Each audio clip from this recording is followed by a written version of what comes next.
انسان کیسے بننا ہے؟ تو اللہ نے کہا پبلک سے مت پوچھو، بیگم سے مت پوچھو، ابا سے مت پوچھو، پڑوسیوں سے مت پوچھو، گوروں سے مت پوچھو، میں تمہیں بتاؤں گا۔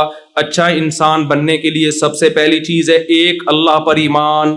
جو لوگ کہتے ہیں کائنات خود بخود بنی ہے دھماکے کے نتیجے میں اور انسان بن گیا، آنکھ ناک کان آٹومیٹیکلی بن گئے، اللہ کہتے ہیں دھماکہ ہوا ہوگا، اللہ نے اس کی نفی نہیں کی، بلکہ قرآن میں اشارے ملتے ہیں کہ ہم اس کائنات میں وسعت پیدا کر رہے ہیں۔ اس سے پتہ چلتا ہے کہ کائنات پہلے جڑی ہوئی تھی۔ اولم یر الذین کفروا ان السماوات والارض کانتا رتقا، اللہ فرماتے ہیں کافر دیکھتے نہیں ہے کہ زمین اور آسمان پہلے بند تھے، ففتقناہم، ہم نے ان کو ایک دم، فت کہتے ہیں ایک دم کسی چیز کو پھاڑ ڈالنا۔ لیکن یہ خود بخود نہیں ہوا بھائی، یہ دھماکے آٹومیٹیکلی نہیں ہوئے، یہ کسی ذات نے کیے ہیں۔ آنکھ خود نہیں بن سکتی، ڈیجیٹل کیمرہ جو انسانی آنکھ کی کاپی ہے وہ خود نہیں بنا، تو جو اصل ہے وہ خود کیسے بن گئی؟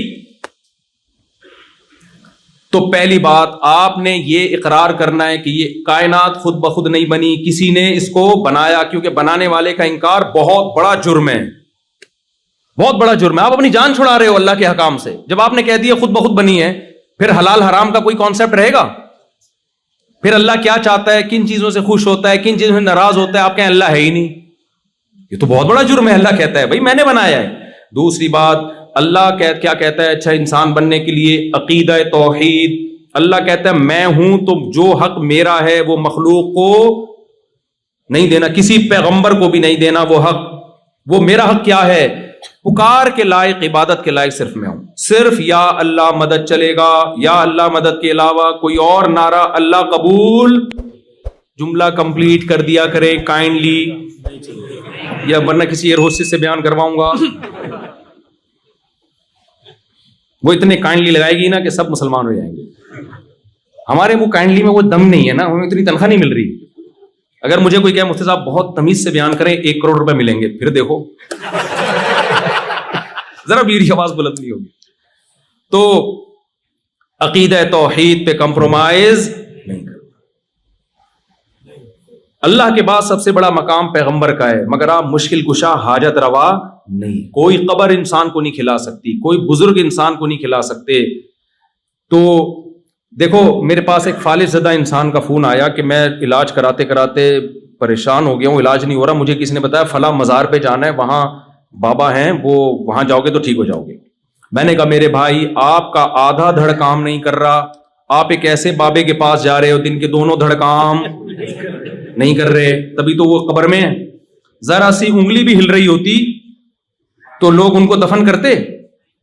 میں نے کہا جس کے بیچارے کے دونوں دھڑ کام نہیں کر رہے وہ تمہارا آدھا دھڑ کیسے؟ اس کو شکر ہے سمجھ میں آ گئی بات۔ اس نے کہا میں نہیں جا رہا۔ میں نے کہا مسجد ہے بھائی، اللہ سے مانگو جا کے۔ تو فلا تدعوا مع اللہ احدا، اللہ کہتے ہیں سردہ گاہیں اللہ کے لیے ہیں، اللہ کے ساتھ کسی اور کو مت پکارو۔ بہت بڑا جرم ہے، اس پہ بخشش نہیں ہے۔ اس سے آپ کی نظر میں جرم نہیں ہے نا، ہماری اور آپ کی نظر میں جرم نہیں ہے، اللہ کی نظر میں بہت بڑا جرم ہے کہ میرے ساتھ کسی کو شریک کر لیا۔ سب سے پہلے عقیدہ توحید، اس کے بعد عقیدہ رسالت۔ ہمارا یہ عقیدہ اجماعی عقیدہ، قرآن نے حدیث نے بیان کیا، محمد صلی اللہ علیہ وسلم لاسٹ میسنجر آف گاڈ ہیں، آپ کے بعد کوئی پیغمبر نہیں آئے گا، یہ طے شدہ حقیقت ہے۔ تیسری بات، یہ تو عقیدے کی بات ہو گئی۔ آخرت پہ عقیدہ، ہم مر کے ختم نہیں ہو جاتے، ہماری باڈی ختم ہوتی ہے۔ اللہ سورہ طٰہٰ میں کہتا ہے منہا خلقناکم، میں نے اسی مٹی سے تمہیں پہلی دفعہ بنا دیا۔ تم نے اس کی لاجک تلاش کر لی، ایکچولی ہوا یہ تھا، ایکچولی یوں ہوتا ہے، اسپم بنتا ہے، پھر وہ ماں کے پیٹ میں جا کے یوں بنتا ہے۔ اللہ کہتے ہیں پھر میں تمہیں مار کے دوبارہ مٹی بنا کے ختم کر دیتا ہوں، تمہارے سائنٹسٹ میدان میں انہیں ایکچولی ایک نیچرل پروسیس ہے، یہ ایکچولی یوں ہوتا ہے۔ اللہ کہتے ہیں میں تمہیں اب دوبارہ ریورس کر کے انسان بناؤں گا، سائنسدان کہتے ہیں ایکچولی یہ ممکن نہیں ہے۔ اللہ کہتے ہیں کہ جس نے پہلی دفعہ کیا نا اس نے سائنسدانوں سے پوچھ کے نہیں کیا، اپنی قدرت سے 9 مہینے میں ماں کے پیٹ میں منی کا قطرہ، ایک اسپم جاتا ہے ماں کے پیٹ میں، اس میں 9 مہینے کے اندر اس پانی میں آنکھ ناک کان دل دماغ جگر گردے پھیپھڑے کلیجی بنتی ہے، پورا انسان بن کے باہر نکلتا ہے۔ ماں روٹی کھاتی تھی، اس سے پہلے بچے کی آنکھ ناک کان بن رہے تھے، برین بن رہا تھا۔ اب جب بچہ دنیا میں آیا اسی روٹی سے دودھ بن رہا ہے اور وہ دودھ ماں کی چھاتیوں میں جا رہا ہے، اور بچے کو پتا ہے مجھے دودھ کہاں سے ملے گا، میرے حلق میں کیسے اترے گا۔ اللہ کہتے ہیں جو سائنٹسٹ یہ کہہ رہا ہے کہ یہ خود بخود ہو رہا ہے وہ اللہ کا بہت بڑا مجرم ہے، وہ تمہیں خدا سے ہٹا رہا ہے۔ اکفرت بالذی خلقک من تراب، تم ان ایتھیسٹ سائنسدانوں کی باتوں میں آ کے اس خدا کا کیسے انکار کر رہے ہو جس نے تمہیں مٹی اور پانی سے بنایا؟ تمہاری عقل کو کیا ہو گیا بھائی؟ آٹومیٹیکلی نہیں ہے، یہ وہ ذات کر رہی ہے جس نے ہمیں بنایا۔ وہ خدا کہتا ہے کہ جس نے پہلی دفعہ بنایا وہ مٹی میں جان ڈال کے دوبارہ تمہیں انسان بنا کے حساب و کتاب کے کٹہرے میں کھڑا کرے گا۔ یہ کس کا؟ میرا اور آپ کا عقیدہ ہے یا نہیں ہے؟ اس پہ قائم رہو، اپنی اولادوں کو سکھاؤ بیٹا ہم مر کے ختم نہیں ہوتے۔ بچہ کہے گا ابو یہ تو جب کیڑے کھا جاتے ہیں ختم، اس کو بولو بیٹا پہلے کچھ نہیں تھے، جس نے بنا دیا تو ریپیئر کرنا تو آسان ہوتا ہے پہلی دفعہ بنانے سے، وہ دوبارہ بنائے گا۔ وَهُوَ بِكُلِّ خَلْقٍ عَلِيمٌ، وہ ہر طرح سے پیدا کرنا جانتا ہے وہ۔ یہ ہمارا عقیدہ ہے، اس کے بغیر اللہ کی نظر میں ہم اچھے بولو نہیں۔ یہ آخری بیان ہے، تھوڑا سا 5 منٹ میں آپ کے زیادہ لے رہا ہوں میں بھائی، تھک تو نہیں گئے؟ کوئی مسئلہ تو نہیں؟ جلدی سے میں چاہ رہا ہوں جلدی سے سمیٹوں میں، مجھے کہیں بٹھا دو نا پولیس بلوانی پڑتی ہے اٹھانے کے لیے۔ تو زندگی کا آخری نہ ہو، یعنی اس سفر کا آسٹریلیا کا، بعض دفعہ کلپ چلا دیتے ہیں مفتی صاحب کا آخری، تو اس کے بعد کیا ہونے والا ہے ان کے ساتھ۔ تو اب کیا ہے میرے بھائی، اللہ تعالیٰ کیا فرماتا ہے؟ عقیدہ توحید، عقیدہ رسالت، آخرت کہ ہمیں موت کے بعد دوبارہ زندہ ہوں، عقیدہ تقدیر کہ اچھا برا سب پہلے سے طے شدہ ہے، کچھ بھی ہوتا ہے اپنی طرف سے کوشش کرو اچھا ہو برا نہ ہو، جب ہو جائے ما قدر اللہ، جو کام طے ہونا تھا وہ ہو گیا، اب ٹینشن لینے کا۔ ایک سعودی عرب میں ایک عربی اپنے 2 بچوں کے ساتھ جا رہا تھا، پیچھے سے گاڑی آئی، بچے کی انگلی چھوٹ گئی نا، ہاتھ چھوٹ گیا، وہ کہیں روڈ پہ آ گیا بیچارہ بچہ، گاڑی نے اٹھا کے مارا اس کو، وہ درخت پہ جا کے چپکا ہے بچہ، اس کے سامنے بچے نے دم توڑا ہے۔ عربوں میں جہاں کچھ خامیاں ہیں وہاں کچھ بہت ساری خوبیاں بھی ہیں۔ وہ شخص جو اس کے ساتھ تھا نا، عربی کہہ رہے، میں نے اس عربی کا حوصلہ دیکھا، اس عربی نے کہا ما قدر اللہ، جو مقدر تھا وہ، کیونکہ اس میں نہ بچہ تو بیچارہ بچہ ہے، نہ باپ کی غلطی، باپ تھوڑی وہ کرتا۔ تو وہ گاڑی والا اٹھ کے آیا، اس نے کہا میں دیت دینے کے لیے تیار ہوں، اس نے کہا یار تمہاری کوئی غلطی نہیں ہے، اس کی غلطی بھی نہیں تھی گاڑی والے کی نا، وہ روڈ پہ بچہ خود ہی آ گیا۔ تو مسلمان کے لیے عقیدہ تقدیر کی بیس پہ بڑے بڑے غموں کو پی جانا آسان ہے، کبھی مسلمان خودکشی کی طرف نہیں جاتا، کہتا ہے یار جو مقدر میں تھا، جب میں نے دوسری کی نا پٹا تو میں نے کہا ما قدر اللہ، ہاتھوں سے نہیں پیٹا کسی نے، جو زبان سے کوٹا گیا مجھے، تو میں بھی یہی سوچ کے صبر کیا، بھائی مقدر میں تھی، اب مجھے سمجھ میں آ رہا تھا خوش ہونے کا موقع ہے، غم کا موقع ہے، صبر والی آیتیں میں دیکھوں جا کے، یہ شکر والی بہت اب تک اس طرح کی کنفیوژن چل رہی ہے، خیر اب تو اللہ کا شکر ہے شکر والی آیتیں زیادہ آ گئی ہے دماغ میں۔ تو ما قدر اللہ یہ لفظ اور یہ جملہ یاد کر لیں، ایک یہ، دوسرا جب بھی کوئی پریشانی ہو، انا للہ و انا الیہ راجعون، ہم اللہ کے غلام ہیں بھائی، ہمیں بنایا گیا ہے، ہم بنے نہیں ہیں، ہماری نہیں چلے گی، چلے گی کس کی؟ اس کی، ہم اللہ کے غلام۔ و انا الیہ راجعون، جانا کس کی طرف ہے؟ کیا مطلب؟ اس غم پہ صبر کریں گے اجر مل جائے گا۔ نبی نے فرمایا جس عورت کا ایک بچہ مر گیا، 2 بچے مر گئے، اس نے صبر کیا تو اللہ میں اس کے لیے جنت کی ضمانت لیتا ہوں، صبر، کیونکہ عورت کے لیے اس سے بڑا غم کوئی نہیں ہوتا۔ بھائی مسلمان نہیں خودکشی کی طرف جاتا، مسلمان کہتے ہیں یہ تو کس نے کی؟ یعقوب علیہ السلام سے زیادہ غم کسی کے پاس ہو سکتا ہے؟ اتنا محبوب بچہ گم ہو گیا بچپن میں، ساری زندگی اس کی یاد میں روتے رہے ہیں، زبان سے ناشکری کا ایک لفظ نہیں نکل رہا، ایک لفظ نہیں نکل رہا، دعائیں مانگتے رہے ساری زندگی، اور دعاؤں کا صلہ کیا ملا؟ دوسرا بچہ بھی گم گیا۔ لیکن کیا بھائی کون کر رہا ہے؟ یہ اللہ کر رہا ہے بھائی، اللہ کی ہم پہ چلے گی۔ ایک جملہ بھی ہم ہوتے، ہم کہتے لو دعائیں مانگ رہے ہیں، اور اللہ نے بجائے پہلا بچہ لوٹانے کے دوسرا بھی اٹھا لیا۔ یہ کیا ہے؟ مذہب چھوڑ دیتے ہیں لوگ، اسلام چھوڑ دیتے ہیں، اللہ کو برا بھلا کہنا شروع کر دیتے ہیں۔ بھائی وہ دعائیں، وہ کوئی روحانی عامل کے پاس نہیں کہ میرا زائٹہ نکال کے بچہ نکالو، کہاں ہے؟ کو پتا تو روحانی عاملوں کے پاس کچھ بھی نہیں ہوتا، کس سے دعا مانگی ہے؟ اللہ سے۔ بھائی صبر، فصبر جمیل، صبر جمیل اس صبر کو کہتے ہیں، ایسا صبر جس میں شکایت ذرا بھی نہ ہو، رو رہے ہیں آنکھوں کی بینائی تک چلی گئی، زبان سے وہ نکلے گا جس پہ اللہ راضی ہوگا۔ جو غیر اختیاری غم ہوتا ہے وہ تو اختیار میں نہیں ہوتا نا، وہ تو محبت کی وجہ سے، وہ تو دینداروں کو بھی ہوتا ہے، وہ تو نیچرل ہے، وہ تو ہونا بھی چاہیے، نہ ہونا اس کی علامت ہے آپ کو محبت ہی نہیں تھی۔ تو زبان سے نہیں، کوئی خودکشی نہیں، کوئی ڈپریشن کے ڈاکٹر کے پاس نہیں گئے، نفسیاتی ڈاکٹر کے پاس، بھائی ان ڈاکٹروں کے پاس حل نہیں ہے ڈپریشن کا حل اللہ رسول کے پاس ہے. تو آپ نے عقیدہ تقدیر پہ بولو مضبوط ہونا ہے. اس سے آپ کو اسٹریس سے نجات ملے گی, ڈپریشن سے نجات ملے گی. ہاں اپنی حماقتوں کی وجہ سے جو مصیبتیں آ رہی ہیں اس میں تقدیر کا عقیدہ سوچنے کی اجازت نہیں ہے, اس میں توبہ استغفار. آپ نے کوئی الٹے کام کرنا شروع, سست پڑے ہوئے ہیں, کاروبار نہیں ہے کیونکہ ہل نہیں رہے, نہ پڑھ رہے ہیں, اور جب فاقے پڑھنا شروع ہوئے تانے, یار اللہ نے میرے مقدر میں روزی نہیں لکھی ہوئی. بھائی تو آپ اپنا پورا کام کرو, پھر تقدیر کا عقیدہ ہے. آپ ہی پوستیوں کی طرح پڑے ہوئے ہو تو پھر نہیں ہوتا یہ. چوتھا کام اللہ نے جو سب سے زیادہ جس کو ویلیو دی ہے, جو اللہ کو مانتا ہے, قرآن میں جگہ جگہ عقیدہ توحید اور رسالت اور آخرت کے عقیدے اور تقدیر کے عقیدے کے بعد اللہ نے جس چیز کو سب سے زیادہ فوکس کیا ہے, نماز. یقیمون الصلاۃ, اللہ کہتے ہیں جو ہم پر ایمان رکھتے ہیں وہ نماز پڑھتے نہیں ہیں, قائم کرتے ہیں. پڑھنے اور قائم کرنے میں فرق ہے. ٹرخانے والی نماز پڑھی جاتی ہے, اور جو باقاعدہ جماعت کے ساتھ مسجد میں حاضری خشوع و خضوع کے ساتھ ہوتی ہے اس کو اقامت صلاۃ کہتے ہیں. جگہ جگہ قرآن اقامت صلاۃ کا حکم دیتا ہے, نماز پڑھنے کا حکم نہیں دیتا. بھائی اگر آپ مانتے ہو کہ اللہ نے ہمیں بنایا اور یہ نعمتیں اللہ نے ہمیں دی ہیں تو آپ کو 5 ٹائم مردوں کو مسجد میں حاضری دینی پڑے گی. آج سے عزم کرو, زمین آسمان ادھر سے ادھر ہو جائے, نماز ضائع نہیں. اللہ نے سفر میں آدھی کر دی ہے, قضا کرنے کی اجازت نہیں دی ہے. جہاز میں جب بیٹھو سفر میں, بھائی نماز کی ٹائم وضو کر کے بیٹھو. جہاز میں کھڑے ہو کے نماز پڑھنا فرض ہے, ممکن نہ ہو تو بیٹھ کے پڑھ لو احتیاطاً اس کو, کیونکہ فرض نماز کھڑے ہو کے ہوتی ہے, بیٹھ کے نہیں ہوتی فرض نماز. تو اب پڑھنے نہیں دیتے جہاز میں تو مجبوری ہے, قضا ہو رہی ہے تو پھر بیٹھ کے پڑھ لو. بہتر یہ ہے کہ اس کو پھر بعد میں لوٹا لو اس کو, لیکن قضا نہیں ہونے دینا کسی قیمت پہ. سمجھ میں آ رہی ہے بات؟ بعض علماء کہتے ہیں بہتر نہیں ہے, واجب ہے, اس کو لوٹانا پڑے گا آپ کو. خیر ابھی میں اس فقہی مسئلے کی بحث میں نہیں جاتا. تو کسی اگر نماز چھوڑنے کی اسلام میں کوئی گنجائش ہوتی تو میدان جنگ میں جب دشمن سے مقابلہ ہو رہا ہے, سفر بھی ہے جنگ بھی ہے, وہاں اللہ کہتے معاف ہے. نہ, اللہ نے کہا نہیں. وَإِذَا كُنْتَ فِيهِمْ فَأَقَمْتَ لَهُمُ الصَّلَاةَ, اے نبی جب آپ ان میں موجود ہوں اور نماز کا ٹائم ہو جائے تو اس طرح سے نماز پڑھو. پورا طریقہ اللہ نے بتایا. پھر اللہ نے کہا اگر اتنا خوف ہے کہ گھوڑے سے اتر کے تم نے نیت باندھی تو تمہیں خوف ہے دشمن قتل کر دے گا, مجبوری میں پھر گھوڑے پہ بیٹھ کے نماز پڑھ لو, رخ قبلے کی طرف ہو. اللہ نے کہا اگر قبلے کی طرف رخ کر کے بھی خطرہ ہے کہ دشمن مار دے گا تو جہاں بھی رخ ہے, اینما تولوا فثم وجہ اللہ, جہاں رخ کرو گے وہاں اللہ ہے, تو تم وہیں جہاں بھی رخو وہیں منہ کر کے نماز پڑھ لو. اے اللہ تو ہمیں اتنی ٹینشن کیوں دے رہا ہے؟ سوال پیدا ہوتا ہے. جنگ کے بعد پڑھ لیں گے آرام سے.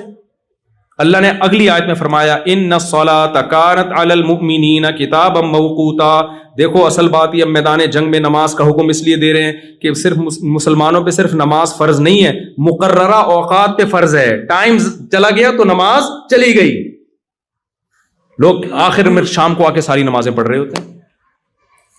ایسا نہیں ہوتا بھائی, ہر نماز کا اپنا ایک بولو ٹائم, تو آپ اس ٹائم کی پابندی کرو.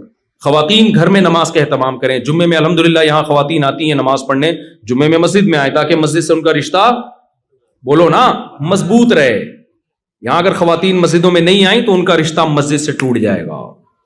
اور عورت گھر میں بچوں کی تربیت کرتی ہے. آج کل تربیت اباؤں کے کنٹرول میں بہت کم ہے, ماؤں کا کنٹرول زیادہ ہے. ماں پردے دار ہوگی بچی پردہ کرے گی, ماں پردہ نہیں کرے گی بچیاں پردہ نہیں, وہ باپ کو بیوقوف سمجھنا شروع کر دیتی ہیں. تو خواتین کو اگر مسجد سے نہیں جوڑیں گے تو بڑا مسئلہ خراب ہو جائے گا. آگے جلدی ہے دو چار جلدی پکڑائی میں پتہ نہیں دوبارہ کب آئے آپ لوگ. اور نماز قائم کرنا. چوتھی چیز اللہ نے چوتھے نمبر پہ جو سب سے زیادہ ویلیو دی ہے نا, وہ زکوٰۃ اور صدقات و خیرات. مسلمان کنجوس بولو نہیں ہوتا, کسی کا حق نہیں دباتا, ایک درہم کسی کا لے کے مرتا نہیں ہے. نبی جس نے پیسہ کسی کا لیا ہو نا اس کے نماز جنازہ نہیں پڑھاتے تھے. جس کا کسی پہ قرضہ ہو نا, سوچو یار کیا سزا ہے یہ کہ پیغمبر نماز پڑھانے سے انکار کر, جب تک کوئی ذمہ داری نہیں لیتا کہ اس کا قرضہ میں ادا کروں گا. آپ نے فرمایا شہید کا ہر گناہ معاف ہوتا ہے, قرضہ معاف بولو نہیں. کتنا بڑا جرم ہے یار. اور ان ملکوں میں آپ کو یہاں کے جو انگریز ہیں, گورے ہیں, ان سے زیادہ مالی معاملات میں ایک نمبری دکھانی ہے, کیونکہ یہ لوگ ایک نمبر بنتے ہیں گورنمنٹ کے لا کی وجہ سے. یہ ٹیکس ٹائم پہ ادا کرتے ہیں کیونکہ حکومت کا لا ہے. آپ جو ٹیکس ٹائم پہ ادا کرو گے صرف حکومت کا لا نہیں ہے بلکہ آپ کا ایگریمنٹ ہے گورنمنٹ سے. اور قرآن کہتا ہے جو ہم پر ایمان لاتے ہیں وہ معاہدوں اور ایگریمنٹ کو توڑتے نہیں ہیں. لِكُلِّ غَادِرٍ لِوَاءٌ يَوْمَ الْقِيَامَةِ, فرمایا جو معاہدہ کر کے توڑے گا قیامت میں ایک جھنڈا اس کے ہاتھ میں ہوگا, اس کو پکڑایا جائے گا تاکہ ساری دنیا کو پتا چلے یہ معاہدہ توڑنے والا آدمی ہے. حساب و کتاب سے پہلے نا ایک علامت لگا دی جائے گی, یہ جھنڈا پکڑ, یہ سارے غداروں کے ہاتھ میں جھنڈا ہے جو معاہدہ کر کے توڑتے تھے. اگر معاہدہ توڑنے کی کوئی گنجائش ہوتی, لوگ یہاں آتے ہیں معاہدے توڑ رہے ہوتے ہیں. دیکھو نبی صلی اللہ علیہ وسلم کے غیر مسلم سے معاہدہ ہوا مشرکین مکہ سے کہ یہاں سے کوئی کافر ہو کے وہاں جائے گا تم واپس نہیں کرو گے, وہاں سے کوئی مسلمان ہو کے ادھر آئے گا ہم فوراً واپس کر دیں گے. یہ معاہدہ مسلمانوں کے فیور میں نہیں تھا لیکن ہو گیا نا معاہدہ. ادھر سے حضرت ابو جندل اسلام قبول کر کے ادھر آئے,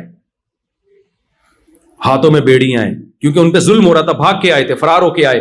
مشرکین نے کہا آپ کا ایگریمنٹ ہوا ہے, وہاں سے جو آئے گا آپ واپس کریں گے. ابو جندل نے عرض کیا یا رسول اللہ مجھے ان کافروں کے حوالے کر رہے ہیں تو مجھے مار دیں گے. آپ خاموش ہیں اور پکڑ کے ان کے حوالے. کیوں؟ معاہدہ. مسلمان معاہدوں والذین ہم لاماناتہم وعہدہم راعون, اللہ کہتے ہیں جو ہم پر ایمان رکھتے ہیں وہ امانت میں خیانت نہیں کرتے اور وہ معاہدوں میں خلاف ورزی نہیں کرتے. 1 کھرب روپے بھی کوئی آپ کے پاس رکھوا دے اس کو اطمینان ہونا چاہیے کہ 1 روپیہ بھی اس سے نہیں نکالے گا. یہ اس کو کہتے ہیں 1 نمبر. سمجھتے ہو کہ نہیں سمجھتے؟ دیکھو ہمارے نبی صلی اللہ علیہ وسلم نے جب پہلی مرتبہ نبوت کا دعویٰ کیا تو آپ کے پاس 2 عمل تھے. ایک آپ کا کیریکٹر کہ آپ نے کبھی جھوٹ نہیں بولا, آپ نے کبھی امانت میں خیانت نہیں کی اور آپ نے کبھی کسی سے کیا ہوا ایگریمنٹ نہیں توڑا. یہ 3 عمل آپ کے پاس تھے. اور ایک عمل تھا آپ کی غار حرا کی عبادت. یہ بھی تھا کہ نہیں تھا؟ مشرکین کے پاس جب آپ نے نبوت کا اعلان کیا تو غار حرا کی عبادت کو پیش نہیں کیا. آپ نے فرمایا بتاؤ کیا تم نے مجھ سے کبھی جھوٹ سنا؟ انہوں نے کہا نہیں. یعنی آپ نے یہ ثابت کیا کہ میں صادق بھی ہوں اور امین بھی. اسی کو کیریکٹر کہتے ہیں نا یار. کیریکٹر لیس آدمی نہیں ہے, قابل اعتماد ہے, یعنی جھوٹ نہیں بولے گا اور 2 نمبری نہیں کرے گا. تو نبی نے اپنے کیریکٹر کو پیش کیا ہے. آپ جب یہاں غیر مسلم کے سامنے اسلام رکھو گے وہ آپ کے رمضان کو, آپ کے روزوں کو, آپ کی نماز, آپ کے حج عمرے کو نہیں دیکھے گا, وہ آپ کے کیریکٹر کو دیکھے گا کہ مالی لین دین میں کیسا ہے, لالچی تو نہیں ہے, ٹوپیاں کرانا تو نہیں جانتا, جھوٹ تو نہیں بولتا, معاہدوں کی خلاف ورزی تو نہیں کرتا. اگر اس میں آپ 1 نمبر ہوگے تو پھر آپ کی وہ حج اور نماز والی دعوت کو سنے گا. اس میں اگر آپ 1 نمبر نہیں ہے تو پھر وہ آپ کی دعوت سننے کے لیے تیار نہیں ہوگا. کھوپڑی شریف میں بات آ رہی ہے کہ نہیں آ رہی ہے؟ قرآن نے عیسائیوں کی تعریف کی, یہودیوں کی بھی, کچھ یہودیوں عیسائیوں کی قرآن نے تعریف کی ہے. کیسے تعریف کی؟ وہاں بھی اللہ نے ان کے کریکٹر کی مثال دی ہے. فرمایا وَمِنْ أَهْلِ الْكِتَابِ مَنْ إِنْ تَأْمَنْهُ بِقِنْطَارٍ يُؤَدِّهِ إِلَيْكَ وَمِنْهُمْ مَنْ إِنْ تَأْمَنْهُ بِدِينَارٍ لَا يُؤَدِّي إِلَيْكَ. اہل کتاب میں یہودیوں اور عیسائیوں میں کچھ ایسے لوگ ہیں کہ تم ان کو 1 دینار, $1 بھی دے دو گے نا آج کی زبان میں, اعتماد کر کے وہ واپس نہیں کریں گے جب تک سر پہ کھڑے نہیں رہو گے. ایسے برے لوگ بھی ہیں. اللہ نے کہا ان یہود و نصارہ میں ایسے اچھے لوگ بھی ہیں, سونے کا پہاڑ بھی رکھوا دو گے وہ پورا پورا لوٹا دے گا جب مانگو گے. تو اللہ نے بھی کیریکٹر کو بنیاد بنایا ہے, اچھائی اور برائی. اور بھی چیزیں ہیں لیکن اس کی بڑی ویلیو ہے اسلام میں. آج ہمارے یہاں نماز روزے کو تو حج کو تو فوکس کیا جاتا ہے, کیریکٹر کو فوکس نہیں کیا. بلکہ جتنا بڑا 2 نمبر ہو شوب سے بتاتا ہے میں نے فلاں کو ٹوپی کرائی. ہمارے ایک دوست چائنا گئے, ہول سیل پہ نا چیزیں بکتی ہیں چائنا میں, ماشاءاللہ ان کی داڑھی بھی اور بڑے نیک آدمی. چائنا جا کے کیا کر رہے ہیں وہ, مجھے ان کے پارٹنر نے بتایا کہ بھائی یار یہ تو ٹوپیوں کے علاوہ یہ تو پورا ٹوپیوں کا بزنس کر رہے ہیں وہاں پہ. میں نے کہا کیا بزنس؟ انہوں نے کہا بھائی یہ کیا کرتے ہیں ہول سیل پہ نا, جیسے مارکیٹ ہے ہول سیل پہ یہ چیز, اس نے بتایا کہ یعنی میں آپ سے خریدوں گا ہول سیل پہ تو فی الحال آپ 1 دے دیں ٹیسٹ کرنے کے لیے, تو ہول سیل ریٹ پہ 1 چیز لیں گے, وہاں سے ہول سیل پہ 1 چیز, یہاں سے سب کو ٹوپیاں کرا کے ہول سیل ریٹ پر اتنا بڑا کنٹینر تیار کر لیا انہوں نے. بھائی آپ سب سے جھوٹ بول رہے, وہ اس بیس پہ دے رہا ہے کہ شاید کل مجھ سے خریدے گا تو مجھ سے خریدے گا, اور آپ 100 آدمیوں کو یہی ٹوپیاں کرا رہے ہو. تو کل آپ اس کو نماز روزے کی دعوت دو گے تو وہ کیا کہے گا, یار تم اپنی حرکتیں تو دیکھو, تم ہم سے جھوٹ بول رہے ہو. تو ٹوپیوں کا بزنس, اب اس کا ترجمہ پتہ نہیں مفتی خالد صاحب کیا کریں گے, یہ ان کی آزمائش, کہیں گے مجھے بڑی آزمائش میں ڈال دیا. تو بھائی مسلمان کیریکٹر کا 1 نمبر ہوتا ہے, 2 نمبر نہیں. آپ نے یہاں گورنمنٹ سے جو معاہدے کیے ہیں آپ کو ان معاہدوں کو پورا کرنا پڑے گا. آپ کو اگر کوئی یہاں آفیسر رشوت لے کے بھی اللیگل کام کروا رہا ہے آپ سے, آپ اس کو بولو بھائی میں تجھے رشوت دے کے یہ غیر قانونی کام کر لوں گا, یہاں کی گورنمنٹ مجھے چھوڑ دے گی کیونکہ آفیسر کی پرمیشن سے کر رہا ہوں. ادھر کی جو آخرت والی گورنمنٹ ہے, جو اللہ ہے, وہ مجھے نہیں چھوڑے گا. اس لیے کائنڈلی یہ میرے مذہب کا حصہ ہے, میں کسی کے ساتھ ظلم اور ناجائز بولو نہیں کر سکتا. سمجھ میں آ رہی ہے بات؟ اس لیے آپ ٹائم پہ ٹیکس دے دیا کرو, آپ کا امیج گورنمنٹ کی نظر میں اچھا جائے گا کہ انڈیا, بنگلہ دیش اور پاکستان سے جو مسلمان آتے ہیں انہوں نے ہم سے معاہدہ کیا تھا جب انہوں نے نیشنلٹی کے لیے یا رہنے کے لیے اپلائی کیا تھا, تو اس میں ان سے کچھ فارم پہ سائن لیے گئے تھے فری پھوکٹ میں, یہاں داخلہ یہ کسی کو اس بیس پہ یہاں انہوں نے گھسنے دیا کہ آپ کی جو آسٹریلیا کا وزیر اعظم ہے آپ کے خالو ہیں, وہ جی میرے خالو ہیں, اس لیے میں یہاں اس سلسلے میں آنا چاہتا ہوں. صحیح ہے نا؟ اب آپ جب گھر میں بیگم کے پاس جاؤ نا تو آپ بولو میں اس سلسلے میں بیگم آپ سے ملاقات کے لیے حاضر ہوں کہ آپ میری وائف ہیں, ورنہ تو ٹائم دیتے نہیں نا آج کل لوگ بیویوں کو. تو آپ نے یہاں, کیونکہ ان کے لیے بہت بڑا مسئلہ ہے, میں یورپ میں گیا نا, وہاں پتا چلا کہ ٹیکس چوری کرنے میں الحمدللہ بہت بڑا ریکارڈ ہے. کس کا ہے یہ میں نہیں بتاؤں گا, پھر لوگ مجھے پاکستان میں تنگ کرتے ہیں کہ آپ ایسی باتیں کرتے ہو ہمارے خلاف. ٹیکس چوری کرنے میں, اور میرے بھائی وہاں اور یہاں میں کم از کم اتنا فرق تو ہے کہ یہاں آپ سے اگر ٹیکس لے رہے ہیں تو آپ کو وہ فائدے بھی تو دے رہے ہیں نا. یہ کیا بات ہے یار, فائدہ لیتے ہوئے آپ بھرپور طریقے سے فائدہ اٹھاتے ہو اور دینے کی باری آتی ہے تو ڈنڈی مارتے ہو. ہانگ کانگ میں نے ایسے مسلمز دیکھے ہیں جو کیا کر رہے ہیں, اپنے آپ کو بے روزگار شو کر کے فری پھوکٹ کے پیڑے کھا رہے ہیں گورنمنٹ سے لے کے. یہاں بھی ایسے ہوں گے ماشاءاللہ, شاید بیان میں بھی ہوں, اللہ معاف فرمائے. اب توبہ کر لو بھائی. $3,000 آسٹریلین گورنمنٹ دے رہی تھی بے روزگاروں کو. چھپڑ میں کاروبار چل رہا ہے, مزدوری چل رہی ہے, کام چل رہا ہے, اور ادھر سے کیا لے رہے ہیں, بے روزگاری کا الاؤنس لے رہے ہیں. کس قدر بے شرمی کی بات ہے. ایک حکومت تم پر احسان کر رہی ہے, احسان فراموشی کا تقاضا یہ ہے کہ تم چھپڑ میں وہاں سے کما بھی رہے ہو اور ادھر سے, یہ تو حرام خوری ہو گئی نا. اس سے بڑی بھیک کوئی ہو سکتی ہے؟ ہمارے نبی نے بغیر دھوکے کے بھیک مانگنے سے منع کیا ہے. ایک صحابی نبی کے پاس آئے, کچھ نہیں ہے, آپ نے فرمایا جاؤ گھر میں جو کچھ ہے لاؤ, بیچا, اس کو کلاڑی دی, ان صحابی نے لکڑیاں کاٹ کے لا کے بیچ کے بزنس شروع کیا. آپ نے فرمایا لوگوں کے سامنے ہاتھ پھیلانے سے بہتر ہے کیا کرو, کاروبار کرو. جب لوگوں کے سامنے ہاتھ پھیلانا, حالانکہ وہ دھوکہ دے کے نہیں پھیلا رہے تھے, واقعی غریب تھے وہ, آپ دھوکہ دے کے گورنمنٹ کے سامنے ہاتھ پھیلاؤ, یہ زیادہ برا ہے یا نہیں ہے؟ اور اس سے اسلام بدنام ہو رہا ہے, آپ کا کنٹری بدنام ہو رہا ہے, آپ کا ملک کا امیج. ہم حکمرانوں کو گالیاں دیتے ہیں یار ہمارا امیج خراب کر کے رکھا ہوا ہے, تو عوام نے کون سا اپنا امیج پاکستان کا بحال کر کے رکھا ہوا ہے؟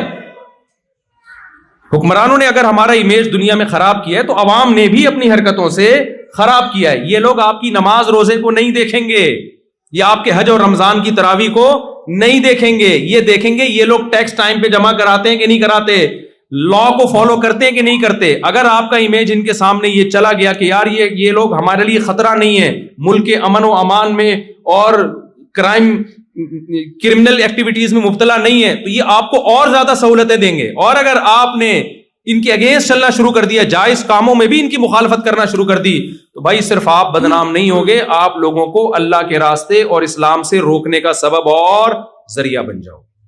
تو اس لیے معاہدوں کی خلاف ورزی بولو مت کرو. آخری بات, بس سچی مچی کی آخری, سچی مچی کی آخری, وہ یہ ہے کہ اسلام نے آپ کو نماز کا حکم دیا, خرچ کرنے کا حکم دیا, آپ نے لوگوں پہ بھی خرچ کرنا ہے, مسجد میں بھی خرچ کرنا ہے, دینی مدرسوں پہ بھی, غیر مسلموں پہ بھی خرچ کرنا ہے. آپ کو کوئی ضرورت مند, کل مجھے کسی نے بتایا, عالم ہے وہ, علماء عالم تو نہیں, علماء کے ساتھ بیٹھتے ہیں, ایک گورے کو ضرورت تھی, کہتے ہیں میں نے اتنا خرچ کیا اس کے اوپر, وہ بڑا حیران ہو رہا تھا. بھائی ہر ایک پہ خرچ کرو, انسان پہ خرچ کرو, آپ مسلمان کنجوس نہیں ہوتا. اور ایک آخری بات کہ دیکھو اسلام میں اور جو غیر مسلم اور مسلم میں ایک بڑا فرق پتہ ہے کیا ہے؟ اسلام یہ چاہتا ہے کہ آپ کے ریلیشن ہو, جبکہ جو غیر مسلم ہے نا وہ انفرادی زندگی کی طرف جا رہے ہیں, انڈیویجول لائف ہونی چاہیے ہر ایک کی. سمجھتے ہو کہ نہیں سمجھتے؟ یہ بہت اہم بات ہے اور واقعی آخری ہے کہ وہ ان کے ہاں ریلیشن کی کوئی ویلیو بولو نہیں. میں اپنا کماتا ہوں، تم اپنا کماتی ہو، اپنی چائے خود بناؤ، میں اپنی چائے خود بناؤں گا. اور ابا اماں کا جو سیٹ اپ چل رہا ہے مارکیٹ میں وہ کوئی بہت زیادہ قابل تعریف نہیں ہے. ابا ہوتے بھی ہیں، نہیں بھی ہوتے ہیں تو وہ ہونا نہ ہونا ابا کا کیا ہے، تقریباً برابر ہی ہے. اولڈ ہاؤس ٹھکانہ ہو سکتا ہے، کچھ لوگ گھر میں بھی رکھ لیتے ہیں. کوئی اتنا ویلیو نہیں ہے ان کے یہاں ان چیزوں کی. یہ ٹھیک ہے بھائی، ان کا مذہب ہے، جیسا ان کا مذہب ان کو کہتا ہے، ان کا کلچر کہتا ہے، چلتے رہیں. لیکن آپ یا تو ان کے کلچر کا کلمہ پڑھ لو یا اسلام کا کلمہ پڑھ لو. اسلام کا جب کلمہ پڑھو گے تو اسلام ریلیشن کا قائل ہے، خالق اور مخلوق کا مضبوط ریلیشن چاہتا ہے اسلام. آپ اللہ کو اپنی زندگی سے نہیں نکال سکتے. اس ریلیشن کے لیے اسلام نے کہا نماز پڑھو، حج کرو، زکوٰۃ دو، رمضان میں تراویح ہے، روزے ہیں، اور صدقات و خیرات ہیں اللہ کی خاطر. یہ ساری ذکر اذکار ہے، یہ سب اللہ اور مخلوق کا ریلیشن درست کرنے کے لیے. پھر اللہ نے مخلوق کا آپس میں بھی ایک ریلیشن رکھا ہے. آپ اس ریلیشن سے دستبردار بولو نہیں. ان میں سب سے پہلے والدین، دادا دادی، نانا نانی. آپ ان کو اولڈ ہاؤس میں جمع نہیں کرا سکتے. دادا دادی، نانا نانی، ابا اماں غصے میں آپ کو ڈانٹتے ہیں، آپ غصے میں رپلائی نہیں کر سکتے. آپ نے ان کے سامنے اپنے بازوؤں کو ذلت سے جھکانا ہے، ایسا شو کرنا ہے میں غلام ہوں ان کا. یہ آپ کو کرنا پڑے گا اللہ کی خاطر. غصے کو پینا پڑے گا باپ اور ماں کے سامنے. پھر اللہ نے جو ریلیشن بنایا ہے، آپ کی محبت کا، آپ کے نرم لہجے کا ماں باپ کے بعد سب سے زیادہ مستحق آپ کی زوجہ ہے. نبی صلی اللہ علیہ وسلم نے فرمایا تم میں سب سے اچھے اخلاق اس کے سمجھے جائیں گے جو ایئر ہوسٹس ہے، نہ اس کے جو اپنی زوجہ کے ساتھ نرم لہجے میں بات کرتا ہے. اور عورت کے لیے اللہ نے شوہر کا حق بہت بڑا بنایا. ابھی کچھ دن پہلے خاتون کا فون آیا کہ ایکچولی میں اپنے ہسبینڈ سے کینیڈا ملک کا نام نہیں لینا چاہیے، وہ سمجھ جائیں گے میری بات ہو رہی ہے، آدھا تو نکل ہی گیا، نکال ہی دیتا ہوں. کینیڈا سے فون آیا، ٹھیک ہے نا. تو انہوں نے کہا کہ ایکچولی میں اپنے ہسبینڈ کے ساتھ نہیں رہنا چاہتی. وہ وجہ میں نے کہا کوئی وہ کورٹ سے خلا لے رہی. میں نے کہا کورٹ کا خلا اسلام کے اعتبار سے صحیح نہیں ہے. اگر باقی ظلم ہو رہا ہے تو پھر بتائیں. آپ کہہ رہی نہیں ظلم تو نہیں ہو رہا، میرا خرچہ بھی اٹھاتے ہیں اور کوئی ایسا مسئلہ نہیں ہے، لیکن ایکچولی میں نہیں رہنا چاہتی، 4-5 بچے بھی ہو گئے، میں نہیں رہنا چاہتی. میں نے کہا بھائی آپ نہیں لے سکتی، کیونکہ طلاق کا اختیار اللہ نے اسلام میں کس کو دیا ہے؟ مرد کو دیا ہے. وہ ڈیورس دے گا تو طلاق ہوگی، ادروائز آپ کے پاس یہ رائٹ نہیں ہے. خواتین بہت غصہ کرتی ہیں اس بات پہ، حالانکہ اس میں عورت کا فائدہ ہے، کیونکہ اگر عورت کے پاس ڈیورس کا حق ہو تو پھر مرد اس پہ خرچ ہی نہیں کرے گا نا. وہ کہے گا یار کسی بھی وقت چھوڑ کے جا سکتی ہے. خیر یہاں کا لا کیا ہے؟ وہ یہاں کا لا ہے، لیکن اسلام کی میں بات کر رہا ہوں. اسلام یہ کہتا ہے کہ ڈیورس کا حق کس کے پاس ہے؟ مرد کے پاس ہے. تو میں نے کہا آپ کینیڈا کی گورنمنٹ سے آپ خلا لے لیں، وہاں کی گورنمنٹ کے حساب سے وہ خلا معتبر ہوگا، لیکن اکارڈنگ ٹو اسلام وہ معتبر نہیں ہوگا. پھر انہوں نے ایک مثال دی. دیکھیں جب ہم کسی کمپنی کو جوائن کرتے ہیں، یہ میں آپ کو بتا رہا ہوں آج کل جو سیکولر ذہنیت بن رہی ہے اور اسلام میں کیا فرق. ایکچولی ہم جب کسی کمپنی کو جوائن کرتے ہیں تو ہم اپنی مرضی سے آتے ہیں، پھر ہم جب چھوڑنا چاہتے ہیں تو ہمارا ایگریمنٹ ہوتا ہے، تو ہم جب چاہیں چھوڑتے ہیں اس کو. تو یہ شادی بھی تو ایک کانٹیکٹ ہے نا، ایگریمنٹ ہے نا، کہ ہم دونوں اکٹھے لائف گزاریں گے، ہمارے غم اور خوشیوں میں شریک ہوں گے. تو اب میں اس کانٹریکٹ کو ختم کرنا چاہتی ہوں تو اس میں کیا خرابی ہے؟ میں نے کہا دیکھیں آپ کا جو میاں ہے وہ کمپنی نہیں ہے، وہ کوئی نیسلے کی کمپنی بولو یا شنگریلا کمپنی نہیں، وہ میاں ہے. وہ کہ کانٹریکٹ ہوا تھا، جب کانٹریکٹ ختم کر، میاں بھی جب چھوڑنا چاہتا ہے نا تو اس کے لیے بھی ایک طریقہ رکھا ہے. ایک طلاق ہے، پھر دوسری ہے، اور اگلے طہر میں ہے، اسی وقت نہیں دینی. اور اس میں بھی پہلے اللہ نے کہا کہ خاندانوں کو بٹھاؤ، جوڑ کی کوشش کرو، وہ بھی ناکام ہوتی ہے.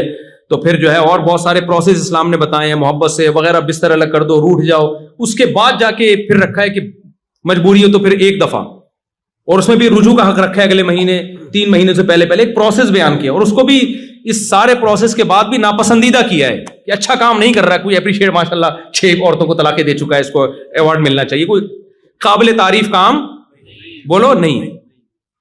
اور آپ کے پاس تو رائٹ اس وقت ہے جب کوئی بیسک حقوق میں ڈنڈی مار رہا ہو، بیسک حقوق میں. تو اس کی بھی ایک ڈیٹیل ہے، ایسا نہیں ہے کہ وہ چھوٹی موٹی باتوں پہ جو ہے نا وہ کھلا لینا شروع کر دیں. تو میں نے کہا آپ اپنے میاں کو کمپنی سمجھ رہی ہیں، یہ نیسلے کی کمپنی بولو بھائی نہیں، یہ میاں ہے، اس کا ریلیشن ہے، اس کو راضی کریں گی تو جنت میں جائیں گی, یہ ناراض ہوگا تو جنت نہیں ملے گی. تو آج ریلیشن کیا ہو رہے ہیں, ختم, میری مرضی جب میں, کیونکہ ریلیشن کو توڑنے کے لیے قربانی نہیں دینی پڑتی, جوڑنے کے لیے قربانی دینی پڑتی ہے. جس آدمی کی بیوی کو 20 سال 30 سال فالج رہا, اور کمال کی بات ہے وہ خود 99 سال میں فوت ہوئے ہیں ان کے ہسبینڈ. مجھے وہ حدیث یاد آئی, نبی نے فرمایا جو چاہتا ہے نا اپنی عمر میں برکت ہو وہ رشتہ داری جوڑے. تو بیوی سے بڑا تو رشتہ کوئی نہیں ہوتا. اس بندے نے 25-30 سال اپنی زوجہ کی خدمت کی بستر پہ, اللہ نے عمر کتنی لمبی دی, برکت دی عمر میں, اور بڑی اچھی لائف گزاری انہوں نے, خوش تھے. ہم کبھی بھی ٹینشن میں نہیں دیکھا ہم نے ان کو. ٹینشن میں ہوتے تو 99 سال میں مرتے کیا. ٹینشن والا آدمی خود بھی مرتا ہے اور دوسروں کو ٹینشن دے کے ان کی عمریں بھی کم کرتا ہے. جب بھی بیٹھا ہوا نا جیسے توے پہ بیٹھا ہوا ہے, ٹھیک ہے نا, ٹینشن دے دے کے مارتا ہے لوگوں. تو اب انہوں نے کیا کیا میرے بھائی, دیکھو اللہ کا خوف تھا نا کہ ریلیشن, اسلام کیا چاہتا ہے, ریلیشن, تو مضبوط کیا ریلیشن کو. تو ریلیشن توڑنے کے لیے قربانی نہیں دینی پڑتی, ریلیشن جوڑنے. تو آپ یہاں رشتہ داری والے سسٹم کو مضبوط کریں. رشتہ داری بنائے بھی جوڑے بھی, بنتی شادی سے, نکاح ہوگا, بچے ہوں گے, رشتہ داری بڑھے گی نا. پھر آپ کے بچوں کے چاچے مامے ہوں گے. ابھی میں جاپان میں گیا تو وہاں جو پشتو لوگ تھے ان کے چاچے مامے 100 افراد ایک خاندان کے, ایک ہی خاندان. تو رشتہ داری پھیل گئی نا. تو رشتہ داری پیدا بھی کرنی ہے اور اس کو پھر جوڑنا ہے. ہاں شرعی حدود کے اندر. ایسا نہ ہو آپ نے ایک میوزیکل شو کا انتظام کیا ہے, رشتہ دار اس بہانے جمع ہو جاتے ہیں سارے کے ساتھ, بھاڑ میں جائے, ایسا جمع ہونا نہیں چاہیے. یا بے پردگی شروع ہو جائے کہ اپنی وائف کو ان کے اس کے ہسبینڈ سے ملا رہے ہیں اور اس کی وائف آپ سے ہا ہا ہو ہی کر کے مل رہی ہے تاکہ ہم ایک فیملی کی طرح. نہ بھائی, محرم نامحرم کا فرق اللہ نے رکھا ہے. اس محرم نامحرم کے فرق کے ساتھ رشتہ داری کو آپ کو جوڑنا پڑے گا, گیدرنگ کرنی پڑے گی, ایک دوسرے پہ خرچ کریں, ایک دوسرے کو دیکھیں, کوئی ضرورت تو نہیں ہے. اللہ نے غیر مسلموں پہ بھی خرچ کرنے کا حکم دیا اور اپنے رشتہ داروں کو زیادہ فوکس کیا ہے. نبی نے فرمایا ایک صدقہ غیروں کو دیتے ہو اس سے 1 ثواب ملتا ہے, جب رشتہ داروں کو دو گے خرچ کرو گے تو دگنا ثواب ملے گا. کیوں؟ ایک صدقے کا, ایک رشتہ داری جوڑنے کا. کیونکہ پیسوں سے جتنا رشتے جڑتے ہیں دنیا میں کسی چیز سے نہیں. کتنا بھی روٹھا ہوا ہو نا, پیسے پکڑا دو اس کی جیب. کوئی بھی, آخری بات ہے, آخری مثال, پیسے سے جڑتا بھی ہے ٹوٹتا بھی ہے. آج کتنے لوگ ہمیں شکایت کرتے ہیں, یار ہمارے رشتہ دار آسٹریلیا آئے, پیسہ آ گیا, اب ہمیں سلام کرنا بھی انہوں نے چھوڑ دیا. جب پاکستان جاتے ہیں نا تو ان کو انسلٹ محسوس ہوتی ہے, یہ رکشے والا میرے پاس آ کے کیوں بیٹھ رہا ہے, یہ ٹماٹر والا ہے, یار یہ میرے سٹینڈرڈ کا نہیں ہے. او بھائی, آپ کا بھائی ہے, آپ کی بہن ہے, آپ کا چچا زاد ہے, آپ کا کزن ہے, آپ کی کزن ہے.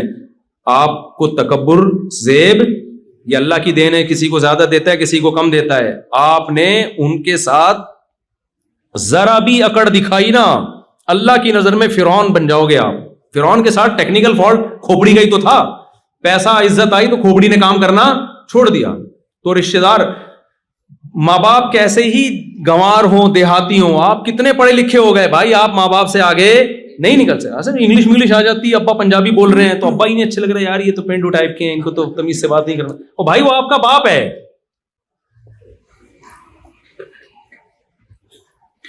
آپ کو اسی کے قدموں میں, جاہل باپ کے جاہل ماں کے قدموں میں ہی جنت تلاش کرنی پڑے گی, آپ اس سے آگے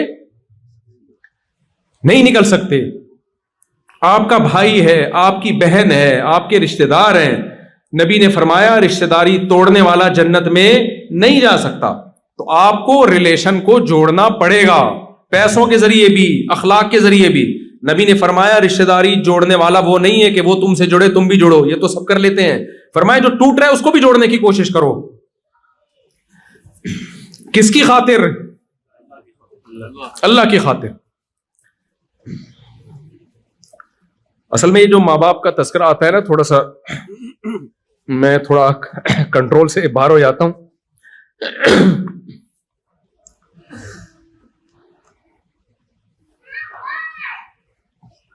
کیونکہ ہم نے تو دیکھا ہے نا ماں باپ کی محبت, تو مجھے بڑی حیرانگی ہوتی ہے کہ یار ماں باپ کو کیسے بھولتے ہیں لوگ.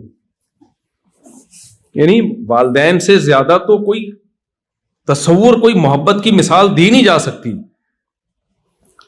کوئی مثال نہیں دی جا سکتی. اس کو آ کے کیسے بھولتے ہیں یار, میں تو یعنی بہت حیرانگی ہوتی ہے کہ ماں باپ کو کیسے بھول جاتے ہیں. ابھی کچھ دن پہلے ایک کسی نے بتایا کہ کوئی خاتون اپنی ماں کو ڈانٹ رہی تھی. اس بیچاری سے امیگریشن میں کوئی اس کو نہیں آ رہا ہوگا بورڈنگ کارڈ کیسے لگایا جاتا ہے, پڑھی لکھی نہیں ہے, تو اس کو سنا رہی ہے, گھنٹے سے سمجھا رہی ہوں. تو یار یہ تم پڑھے لکھ گئے ہو, وہ تھوڑی پڑھے لکھے. ایک باپ نے, بوڑھے باپ نے اپنے بیٹے سے پوچھا بڑھاپے میں نا, کیونکہ آج کل اولادوں کے پاس, بوڑھے ماں باپ کے پاس بیٹھنے کا ٹائم نہیں, کہتے اتنی دیر میں ہم لائف کو انجوائے کر لیتے, ان کی بڑھاپے میں انسان کی عقل صحیح کام نہیں کرتی ہے. تو ایک بوڑھے باپ نے اپنے بچے سے پوچھا بیٹا یہ کیا, کوا بیٹھا ہوا تھا, بیٹے نے کہا کوا ہے. پھر بھول گیا بیچارہ, پھر دوبارہ پوچھا, 2-3 دفعہ پوچھا, بیٹے کا میٹر, کیونکہ پڑھا لکھا بہت ہے نا, ایجوکیشن ہے, اور فضول سوالات سے ڈپریشن میں جاتا ہے. یہ فضول سوالات سے کس میں جاتا ہے؟ اس نے اسکول میں پڑھا ہے کہ فضول باتیں نہیں کرنے دو, نہ کرو نہ کسی سے سنو. تو اس کو 2-3 دفعہ میں غصہ آ گیا, بولا اندھے ہو ابا, نظر نہیں آ رہا, 100 دفعہ بولا ہے کوا ہے, کیوں دماغ کھا رہے ہو میرا. باپ کو نا اپنا واقعہ یاد آ گیا. اس نے کہا بیٹا جب تو چھوٹا تھا نا, تو نے 10 دفعہ پوچھا تھا, 10 دفعہ پوچھا تھا یہ کیا ہے, اور میری پیشانی پہ ایک دفعہ میں بھی لکیر بولو نہیں آئی. یہ ہوتا ہے. کتنا تنگ کرتے ہیں بچے ماں باپ کو. کیا ماں باپ عیدی سینٹر میں جمع کرا دیتے ہیں ان کو؟ وہ بھی تو کر سکتے تھے یار. یہ بہت تنگ کر رہا ہے. بیمار ہوتے ہیں بچے, سال سال تک بیمار رہتے ہیں, چیخنا چلانا, رات کو سونے نہیں دے رہے. کبھی ماں کو خیال آیا کہ عیدی سینٹر میں جمع کرا دوں؟ آپ کو کیسے خیال آتا ہے کہ بوڑھا ہو گیا تو اولڈ ہاؤس میں جمع کرا دوں اس کو میں؟ یہ کیسے خیال آ سکتا ہے بھائی آپ کو؟ وہ چیخ رہا ہے تو آپ بھی چیخنا شروع کر دو اس کے سامنے. تو یہ اللہ کا حق ہے بھائی. یہ کس کا حق ہے؟ ماں باپ کی خدمت کرنا ماں باپ کا حق نہیں ہے. کس کا حق ہے؟ یہ اللہ کے کہنے پر ہم کر رہے ہوتے ہیں. اللہ نے آرڈر دیا ہے ہمیں. عیسیٰ ابن مریم ماں کی گود میں تھے جب اللہ نے بولنا سکھایا. تو ماں کی گود میں جب بول رہے ہیں نا کہ میں بغیر باپ کے ہوں, میں ولد الزنا نہیں ہوں, مجھے کس نے پیدا کیا؟ اللہ نے. اسی وقت کہہ رہے ہیں کہ مجھے اللہ نے حکم دیا ہے کہ نماز قائم کروں, زکات دوں, وبرم بوالدتی, میں پیغمبر بنوں گا, اور ایسا پیغمبر جو قرب قیامت میں نازل ہو کر مسلم امت کی قیادت کروں گا. لیکن مجھے حکم دیا ہے کہ میں اپنی ماں کے ساتھ اچھا سلوک کروں. اتنے بڑے پیغمبر کو اللہ ماں کی گود میں بتا رہا ہے کہ بڑے ہو کر اپنا مقام دیکھ کر اپنی ماں کو تمہیں بھولنے کی اجازت بولو نہیں ہے. تو بھائی یہ بہت بڑا حق ہے, اس کو آپ ہلکا نہ سمجھیں. یہاں نسلیں بڑی بدتمیز ہو رہی ہیں آج کل کی. جن گھروں میں ماں باپ کا احترام ہے نا, وہ پتہ ہے وہ ماں باپ ہیں جنہوں نے اپنے باپ اور ماں کی حیثیت ہی ختم کر دی ہے. وہ اولاد کے سامنے جھک گئے ہیں.